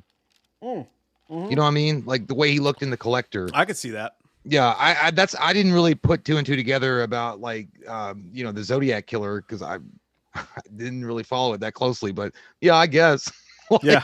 I mean, if you're gonna go with that one, but the other guy, the way they have the Riddler look, he just looks like he got pissed off, and he's gonna wear a hood to disguise his identity. I don't know, because he's poor and he can't come up with a great costume. I don't know. That guy looks like a weird ass serial killer who likes to put stuff in people's butts. That's what. He's like, hey, I found this potato sack out by the farm. I'm gonna put this on my head and cut some eye holes in it and be like, I'm the Riddler. I actually like it though. I think it's kind of fucked up and scary. Like, if that guy fucking shows up with a riddle at your fucking door, you're gonna be scared. That's kind of horrific. Is that so? The guy on the left is the Riddler, right? Right. The guy on the right's the actual Zodiac killer. Yeah. It's a Zodiac drawing. He kind of looks like one of Santa's helpers that got fired and got really pissed off and decided to like wrap his face in duct tape, electrical tape, and get revenge. He looks like one of the when you get to King Koopa's castle and he like drops on your head. He's got that square like come to life as a serial killer. But no, I like it. I think the Riddler looks dope as shit. I like that serial killer-esque thing they got going on for him. And then finally, just one more thing I wanted to talk about before we got into the Army of the Dead review is put up a poll today, and I thought the results were pretty interesting on it. Take it or leave it. I want to see what you guys think about this. Take it or leave it. You get a Friday the 13th movie, okay? But the only caveat is Jason has to wear a new mask because of the lawsuit. They have to devise Jason a new mask. It can't be the classic hockey mask because of the lawsuit. Do you take it or do you leave it? I could take it, and I'd make his mask look like Casey Jones in Teenage Mutant Ninja Turtles. I would do that. I would do that too. Yeah, because it's not technically the classic Jason mask. So who the fuck are like? You can't be like, oh, I'm mad at you. I mean, if you make him look like Casey Jones, but I don't know. Or just go back to the backhead Jason. If they have to go back to the backhead Jason, then so be it. Fuck it. I'll go with that too. That's what a lot of people who responded to this said. They were like, "Hey, if it's Baghead Jason, then I'm fucking down. Let's do Baghead Jason." And why the fuck not do Baghead Jason? Yeah. But ultimately, 57% said take it. 328 votes on this. 57% said take it. 43% said leave it. So it's pretty much in the middle. But yeah, dude, if you're gonna do Baghead Jason, then I'm fucking let's make the fucking movie. You know what I mean? I'm all in on that shit. I think that's just dope. Put a goddamn pirate patch on him and make him run around going, "Hey, you guys," because they look the same. You know what? Even unmask him. Like, that's a terrifying visage. Him running through the roof going, "Oh, yeah, dude. Ghost Jason. Fucking yeah. This Jason right here. Hang on. I'll show you guys. This Jason right here. Fucking Ghost Jason running around with that face killing people. I think that's scaring fucking Jason. I'm 100% down. Honestly, I would be fine with that. Or dude, what about this? Dude, what how fucked up this is. What if he carved in his flesh? Oh, that'd be fucked. The Jason. You the took Jason. My mask, I'll draw my fucking dog, bro. Yeah, if he carved in his fucking flesh the actual hockey mask, they can't sue you for it because it's part of his skin. That's fucking weird. And then like he pulled all of his teeth out to make it look like. They just make it a thing in the beginning of the movie. He loses his mask. You never see it, but he's looking around feverishly for his mask. It's like, and then his mother's like, "You can't find your mask, can you, Jason?" Yeah, that's not an excuse. Get it? And he's like, "Oh." I thought you were gonna say you can make it in the beginning of the film that he loses his teeth because he didn't brush twice a day. That's true too. That's what happened here. But no, yeah, I mean, I'd be like, yeah, you got to take that, man. Like, if that was the only chance to get a new Jason movie, I mean, there's so many. Yeah, the bag, they can't sue you. Like, who's gonna sue you? The tater farmers in Idaho? They're not gonna sue you over the bag. Two of the most popular entries in the entire franchise don't have it in there already, right? So, fuck it.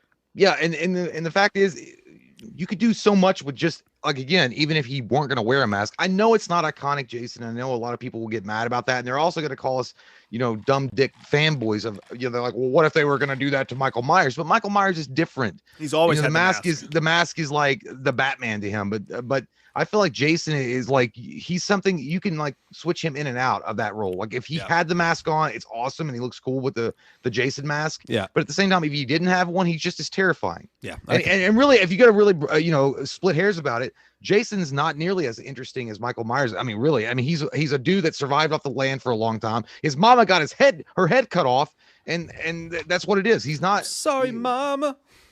I don't know. Never but yeah, meant to get you you got to take that. Yeah, I'm into it too. Sean Davis says, thanks, buddy. Appreciate that. He says, hey, peeps, LOL, smell good candles, LOL, only in Kentucky. Just want to let you know that I won't be here Friday because this channel blows and I have better things to do. Hey, all right. I like your honesty and I support you. You're going to get a button of fuck you. He said, LOL, just kidding. Love you, drunks. Hashtag pants are the devil. Oh, what a pantsless asshole he is. I love that guy. And by the way, I know I call them smell good candles. I don't even know. What are they called? Scented candles? Scented candles. Yeah, that makes. Yeah, I think that's. But that correct. I just feel like I'm like propositioning somebody, like, hey, would you like to come over to my house? I got new scented candles in the back. But I just call I guess that's how I was raised. Like my mom would always be like, oh yeah, I got some new smell good candles all lit up around the house. You smell them? They smell good, don't they? I just call them smell good candles. But you know what the weird thing is? If I went to Walmart or if I went anywhere and I'm like, hey, where's your smell good aisle? Like your smell good candle aisle. They'll be like, oh, it's on aisle 4. I can't promise they'll all smell good though. Yeah, I was like, well, shit. Yeah, that's if I went to the fucking Leatherface like outlet mall. Like they said, hashtag pants are the devil. It's like The Conjuring 3, pants are the devil. I feel like Sean Davis is gonna be like a new villain in Batman. Yeah, I could see it. I could see him as the Riddler. Sean Davis, pantsless rogues gallery guy. He just runs around committing crimes and leaving pants behind. There's that guy's dick again. Dirk Jason Hall, thanks, buddy. He says, who's y'all's favorite modern day slasher, Art the Clown or Victor Crowley? And I can't think of any others. Can you all? Modern, I don't know if you could call Out of those two. He said, or any others that you can think of. I don't know if you could call Leslie Vernon modern. That came out a while ago. I'd go Leslie Vernon out of those three, though. Even though I like all three. Victor Crowley's cool. Leslie Vernon's cool. You know what? Honestly, I would. And I know it's unpopular, but would you consider Jeepers Creepers, The Creeper, more modern than? I would consider that modern. Yeah. Yeah, and I understand about the director. I'm not talking about that, but I feel like The Creeper is one of the last that could be added in to that amazing lineup with Jason, Freddy, and Michael. Yeah, I would go with The Creeper. Yeah, no, that's not.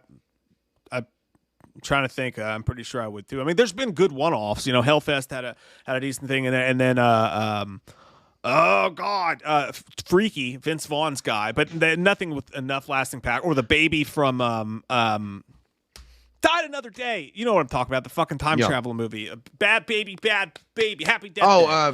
The baby from Happy Death Day. But if I'm in the club, what? I still consider Ghostface modern. I mean, it's since Scream 4. It's not been that long since Scream 4. Well, because we're older than fucking dirt. That's probably true. You know what it is? But out of those two, I would pick Art the Clown over Victor Crowley. I would too. Yeah, I would. Like, too. I just feel like he's more brutal. He's more scary in a lot of ways, and I feel like he's a lot more mysterious than Victor Crowley. Yeah, I'd go with that too. I think. Gypsy Warrior says Tim, Awesome Reeves, not sure Abrams, no thank you. Tim, Awesome Reeves, not sure Abrams, no thank. I don't know what you meant there. But I love Bruce you. Tim. He's saying Bruce Tim, awesome. Reeves, awesome. Abrams, no thank you.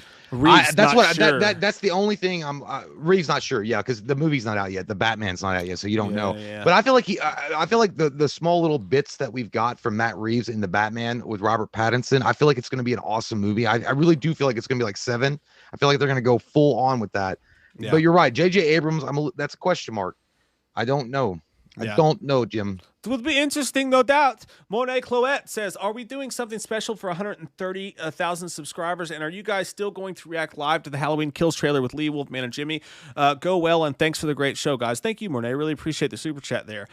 Don't know. I hate to say that, but our schedules are so fucked over the next coming months, you know, with everything that's been happening with COVID and stuff like that. We're 1,000 years behind in everything we need to do for this channel. So I can't say for sure what we're going to do and what we're not going to do, but I can tell you that we're going to give them all chocolate Easter baskets, every single one of them. And also for 130K, we'll probably have a live stream, which if we weren't doing live streams twice a week, if we got to a subscriber milestone, we would just do a special live stream. But so here's the weird thing I mean, it's amazing, but it's 130. I figure we would do something for like 150. Yeah, and here we would do, belly shots off, like, we would go to Chippendales and do belly shots off those guys, Cox or something. And the rate we're going, that'll be interesting because we'll be fucking 72. That's funny, dude, because you say 72. I say that we'll be like 7 years old in the grave by the time that happens. We'll Benjamin Button all the way back to 7 years old. So I'm not sure, Mornay, but we'll definitely have a live stream, and we definitely appreciate every single subscriber we get. We're not saying that. I'm just saying the YouTube's doing something really fucking weird right now, and all the numbers have died, and it's just a really strange place to be on YouTube right now. Well, you know, you might. I mean, it's already pretty much. I mean, I think Mike posted this. We're it's not a. Our network is leaving us. We divorced. They're taking the kids in the car, and we're homeless. But that's pretty much what happened. They said, "Hey, we're moving in a different direction. Yeah. I don't know what you're gonna do with your life, but you know, good luck to you." It's pretty much like anybody that gives you an F in school, like, "Hey, you're gonna work flipping burgers." But it is what it is. But you know, that's why, you know, the numbers are kind of weird and strange, and that's why we've been in a weird place as far as like where we are with the channel. So yeah, and I've heard horror stories about when you leave a multi-channel network or when they leave you, shit gets really weird for a month or so, and your numbers will drop. I don't know if that's true or not, but it's certainly happening, and it's been happening since I got the email. And then you've got weird shit going on, like YouTube right now is going after us for one of our top 3 most popular videos of the past 10 years. Yeah. Because they're saying, and it's not YouTube specifically doing it, this company is copyright claiming one of our Halloween videos for the Halloween theme music. But here's the thing.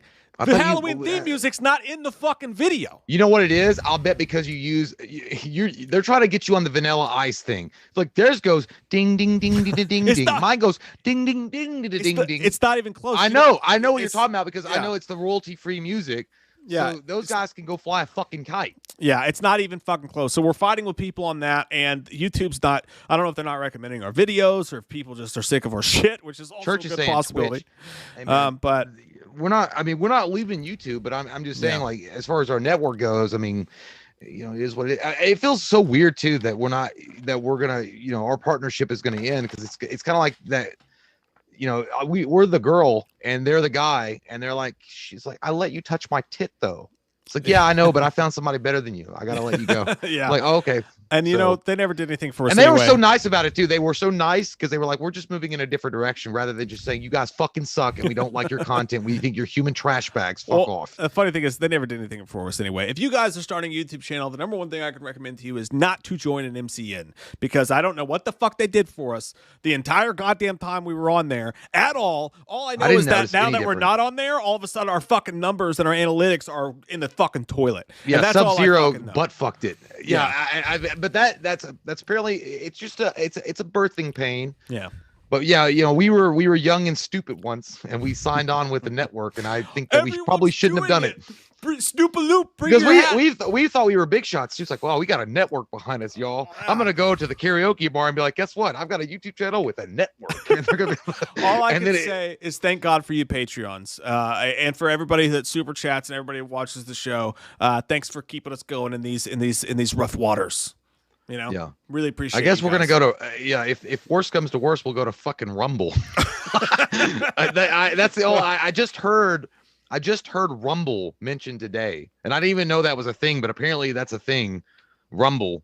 But yeah, we'll be fine. It's just it's interesting because no longer it won't be that network, and it's kind of weird. It's just us, yeah. Well, like I said, they never did anything anyway. But like, it reminds me of Rockstar when he's like, "You'd be paying to coppers in the chew without me." You know what I mean? It's like, well, I just queen. I was. Damn you. God damn you. I really want Jennifer Aniston like type character to come out of nowhere and yell at our network and be like, because I'm a businesswoman and I go where the talent is, and all the fucking talent in this room just walked out the door. Woo! And we're not gonna tell you the network name because I'm not looking to get sued or like have any kind of problems with them later on. Yeah, just don't join an MCN at all because apparently they're all shit. I mean, there's nothing wrong with talking about it. I mean, specifically, they take a giant chunk out of what you make, and then they don't do a goddamn thing for you. So if you're paying money for them to actually help you out, and you could see the difference, if you can actually see it, that'd be one thing. But they don't defend you. They don't do a fucking thing. All the MCA or DMCA claims or all the other things, like, you know, you get like flagged on a video. They don't do a fucking thing. They fall back in their shelter and be like, got to handle it on your own. Fought all those my very self, fucking dispute after dispute after dispute. Never had any help. And with this, what's going on right now, I do have a claim out to them and said, hey, this is fucking bullshit. That Halloween song is not in this fucking video. So what happens, for those of you who don't know, I'll be brief, but what happens is when someone claims that you have their song in your video, you have the option to dispute the claim. Every single time we do a trailer reaction, this happens. Apart from Universal, even if it's Warner Brothers, most of them are cool about it. You write them, you have to go through a whole process. You send a message, say, hey, we're not stealing your content, we're reacting to a video, and in essence, we're promoting it. It falls under fair use because it's a reaction video. Couple days, they'll release the claim, you're good to go. What happened in this case is a video from years ago that has over 2 million views. I think almost, I could be completely wrong, but I think this one has almost 5 million views on it. They pick and choose what they want. They came out and they claimed it. Didn't tell me. So they've been sharing our revenue from that video. Yeah, they're siphoning it. No, they don't just share and YouTube didn't let us know. They fucking did it. I only found it because I was going back through old videos and was like, why the fuck is there a copyright claim on this video? The worst thing is they don't just share it with you. They butt fuck you with their eyes wide open, looking into yours while they're doing it. They take all. Well, in this case, oh yeah, I like sharing audience members. No, they're fucking you right in the ass, and you're not even knowing about it. Normally, they do take all. In this case, it did say it was sharing. You're sharing your revenue with someone on this video that's like one of your biggest earning videos. And I thought, what the fuck for? I look it up, and they said it says ASPAC Music Productions or whatever says that you're using the Halloween theme in this video. Halloween theme, fucking shit. I mean, you can watch it for yourself. It's the Dude, Sundays. I'm glad that you're in charge of that because I swear to God, if I emailed them, I would just say bull hashtag fucking shit. It says if you go watch the Sundays with Michael video, if you don't believe me, it says the Halloween theme song's in there. It's not in there. So I disputed it. And when you dispute it, you do all the shit I said. And then typically if it's a bullshit claim, they'll come back and be like, hey, congratulations, it's been released. Yeah. In this case, they came back and they rejected my dispute. They said that their song was in the video, that their song's not fucking in. And then when you go to dispute that, YouTube says, by the way, if they don't watch the video at all again, like they didn't last time, and they just click reject again, like they did last time, you will get a copyright strike on your channel, and you could lose the video, and you could lose your fucking channel. You have nowhere to fucking go. You have nowhere to fucking go. They fuck you in the drive-through. They fuck you, and that is what they're doing to us basically. So I can't dispute it because I'm not going to risk the channel. I'm not going to risk fucking 10 years of our lives on one goddamn video. So what do you do? And it's not. And look, the way that YouTube is going lately, I don't even know anymore, like what is acceptable, what's not acceptable. They change their fucking rules like a girl changes her tampon every month. I have no fucking clue what they want us to do or what's, I just don't. But it's not even them in this instance. But I feel like the fucking policy on how to dispute claims are bullshit. And the fact that anybody can come out of the goddamn Hickory Blue and say, they're using my fucking music because I heard a chime. There was like bells outside and there was a chime and it sounds familiar. Dude, one time we did a commentary for, and again, it was in there, not disputing that, but we did a commentary for a horror movie a long time ago. And these fucking nobodies came out of the woodwork and said, claiming it, or their company did. It was a shitty movie and it was a shitty song. And I'm like, nobody listened to your fucking garbage juice. Nobody bought your record, dude. The only people that bought it are people in your own family.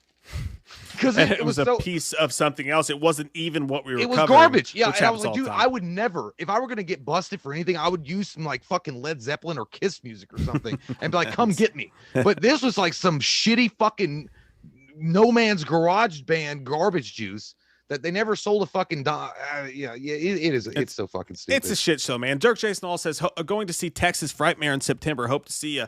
I don't know if we'll be at that one. I don't know exactly where we'll be, what we'll be. You can find us pissed on the Alamo like Ozzy Osbourne. You can find me in the club, bottle full of bud. I'd love to be there. We'll see. We're planning all that shit out, where we're going to be, what convention's at right now. Mornay Cloy says, damn, I know. Damn, right? It's a wild world we live in.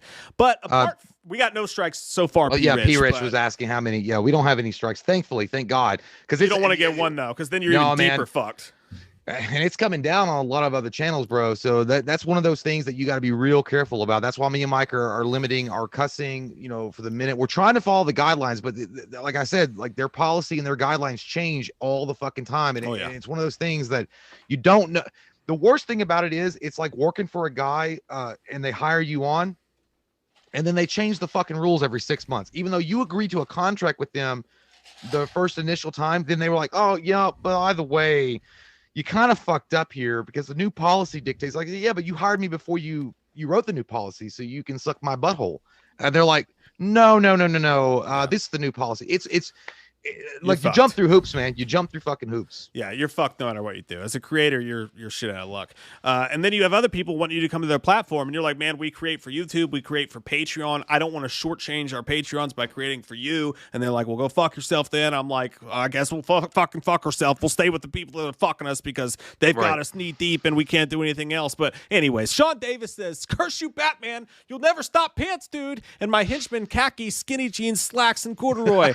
Attack him and bring me his pants. The man guy 2B, get him. Get him. Bring me his belt, and I will hang him up by his shoelaces. Yeah. By the way, really quick, Cornpone.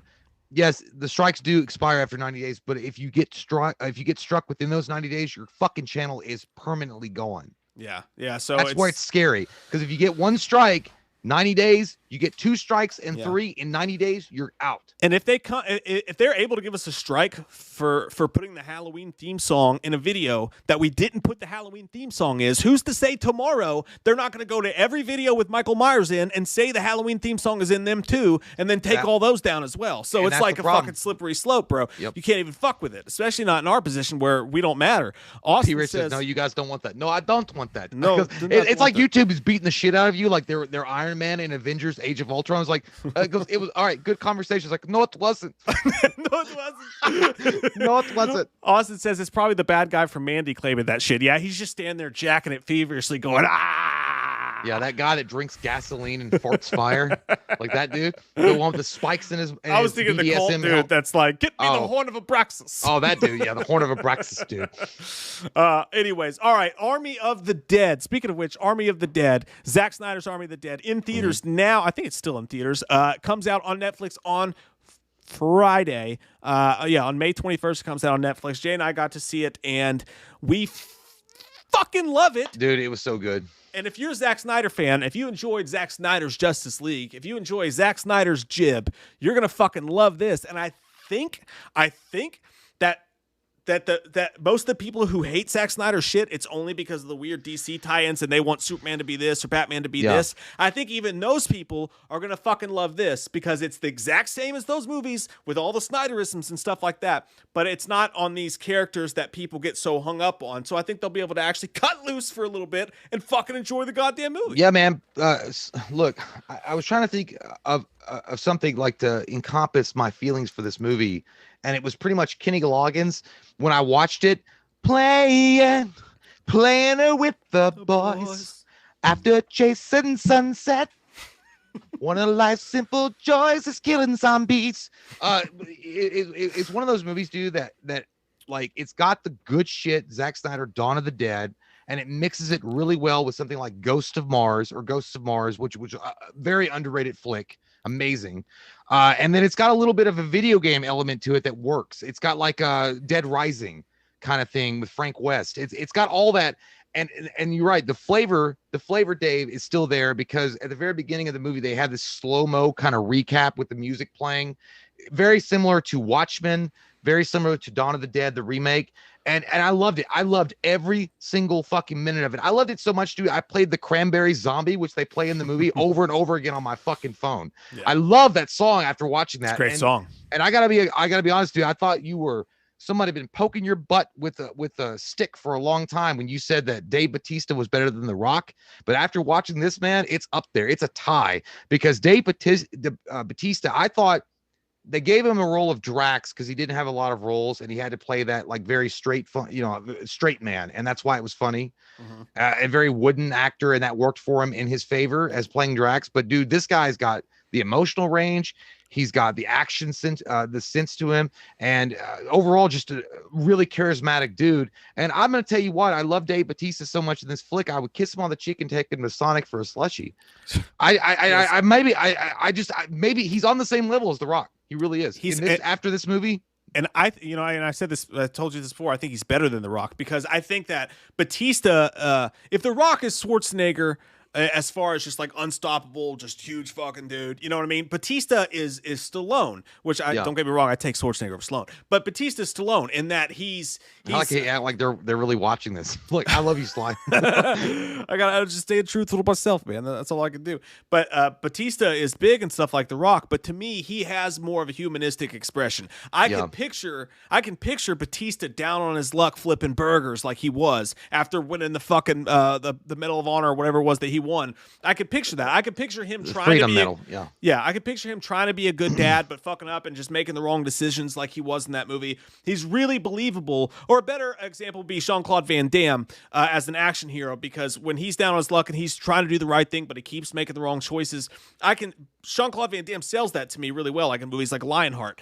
That is exactly what David Batista does in this as a dad, as a human being. He keeps trying to make the right choices, and he is a big badass dude, but he's a big lovable badass dude. I think the dude's got a big future. Dude, man. I think that Dave Batista really, really shines in this. There's no doubt about it. I mean, he has learned and grown as an actor. You can tell a lot more confident when he's delivering lines and the way that he's doing things. I mean, I don't know, like he was just selling it. He sold it so well.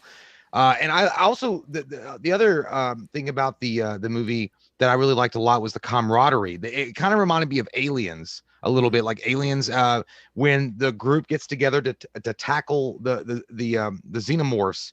It kind of reminded me of that whole thing. Like, you know, they're like all kind of, you know, sizing each other up, and you've got the Joker, you've got the tough girl, you've got the tough guy, you've got the guy that doesn't really want to be there. Like, there's so many great moments in that as far as the camaraderie goes that really sold it. And I gotta say, man, 2 hours and 20 minutes goes by in 5 seconds. It's so fucking, it flows so well. By the way, I will point, Corjai asked, is it better than Dawn of the Dead? The remake, I'm assuming. I don't think it's better than Dawn of the Dead, but it's up there. It's up there. I feel like Dawn of the Dead, Zack Snyder's Dawn of the Dead, like if you like that movie, if you liked Dawn of the Dead, the Zack Snyder version, you're going to love this fucking movie. It falls in the same universe in a way and the same kind of style that Zack Snyder did with Dawn of the Dead. But dude, overall, this movie, dude, I was so fucking like psyched when it was over. I mean, I just wanted to go kill crackheads in a crack house. Like, because if you're Army of the Dead, that's what Army of the Deads are. First off, fuck them. Okay, maybe I say crack dealers, but like that's what Army of the Dead is. Like it's just one of those movies that really hypes you out of your seat, dude. And you're like, fuck, dude. I felt like I played an amazing video game with a great story, no holds bar, with a lot of graphic violence, good acting. I had fun, dude. Like it's a roller coaster ride of fun. I had a great time too, and I think in regards to Dawn of the Dead, I think Dawn of the Dead was a meaner. It was like meaner, you know. It was like a little bit grittier, a little bit meaner, a little bit darker. But Army of the Dead, it's not as dark and gritty and mean, but it has the benefit of all the experience Zack Snyder's gained as a director, because that was his first movie from then till now, and it makes up for that. That was his first movie. Dawn of the Dead was, yeah. Oh, shit, I thought it was something else. No, and God damn, that man is talented. Give him the Freedom Award. You son of a bitch. It doesn't have that dark meanness to it that movie does. It has its little moments like that, and in the gore, there's a couple gory scenes that are like, oh, fucking shit. One of them in the opening, it's got this big. It's almost the opening is almost like the Friday the 13th reboot, where it's like it's a movie in itself, and it's a long opening. It's the kind of shit Warner Brothers would never fucking let him do. By the way, this was supposed to be a Warner Brothers films. They sold it to Netflix. Thank you, Warner Brothers. Appreciate it, because we got the movie as it was meant to be. Fucking and Netflix, served. Man, my respect went up you like 5 points because of that. Yeah, but it's funny. The movie's funny. Garrett Dillahunt's in the movie. He's sort of a baddish kind of character. He's fucking hilarious. Batista's funny, and also you believe his emotional arc that he goes through. I loved his daughter. I thought she was really good in it. I loved all the characters. They kind of do the Guardians of the Galaxy esque thing with it, right? Like they're all sort of badasses, and none of them are perfect, and they're all a little fucked up, but you like them all anyway. That's what. Because I didn't get the Guardians of the Galaxy. I get more of the Aliens vibe. When the Space Marines, but yeah, it's the same thing. I mean, it's got the comedy element in it that works and sells it. It sells it really well. But Holly Roxy asked, "Is it more action than horror?" I would say it's more action for sure. But it's fun, and that's the thing. There's horror elements in it, and when I mentioned Ghosts of Mars, again, a very underrated flick. If you guys get a chance, check it out with Ice Cube. I know that should have never come out of any person's mouth that watches film. Check out that movie with Ice Cube; it was really good. Other than John Friday, Carpenter, though, right? other than Friday, yeah. But it's one of those movies that